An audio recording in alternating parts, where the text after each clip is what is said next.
spacing for the screen roll action just from last night in Golden State, and you know the Wolves had a hard time picking that up in the fourth quarter. Just wondered if you could be, to what degree you could be specific about how you were manipulating that and what you saw and what was different.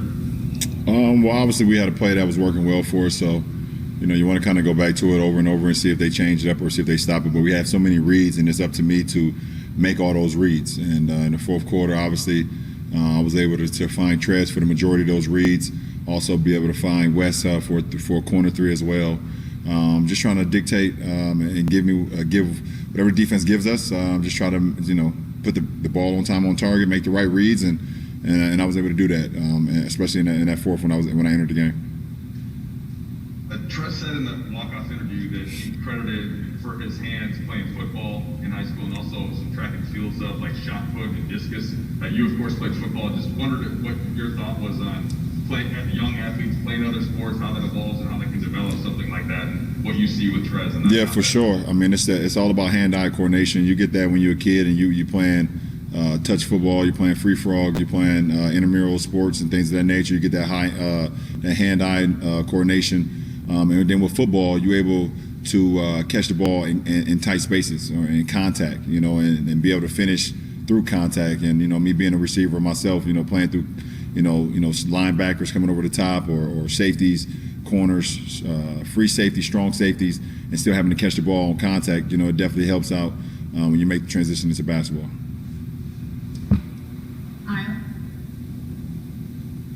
Hey, Lebron, obviously a lot of things offensively Trez does we've seen him do for a long time, but he was saying yesterday that he's really been doing a lot of film work and taking a lot of input from his teammates to get blended in defensively. What have you seen him doing maybe behind the scenes to get more integrated on that end?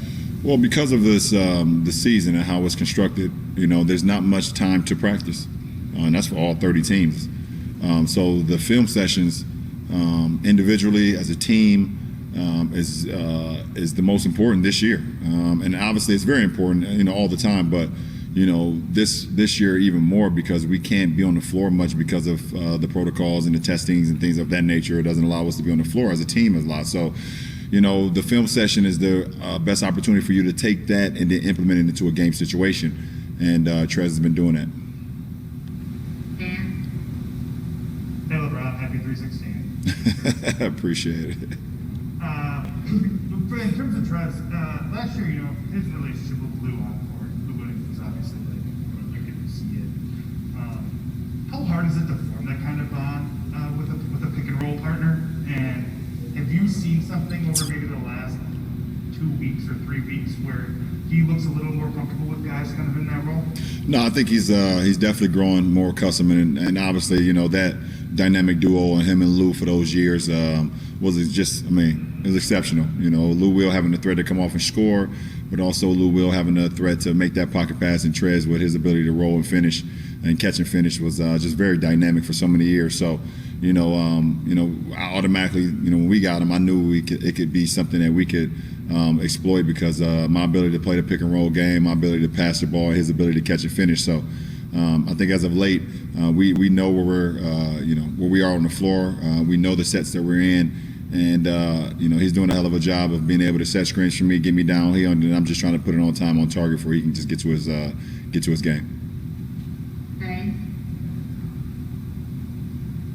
LeBron, I know comparison can be the thief of joy, and so I don't necessarily want to have you compare Talon Horton-Tucker to any specific player, but on consecutive nights, he plays against a game that has James Wiseman in it, tonight Anthony Edwards in it. Both those nights, even though he was the second-round draft pick, he was turning heads just as much as those marquee talents.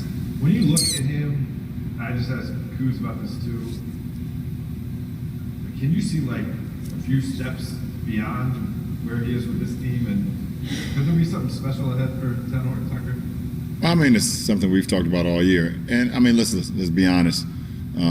If you go back in the draft and redo the draft from last year, Talon Horton-Tucker would not go in the second round. We're super duper lucky and blessed to be able to grab him when we were able to grab him, out of Iowa State. his ability to get downhill, to read, either his ability to get to the lane and finish, or his ability to make the extra passes. He's a big guard, but with great handle, with great poise and great balance. You just mentioned those other guys. I mean, this is, like I said, this is Taylor's rookie year too. Pretty much. He's learning. He's going to continue to get better. But he's a damn good player right now, and he's going to just continue to get better and better. Garrett.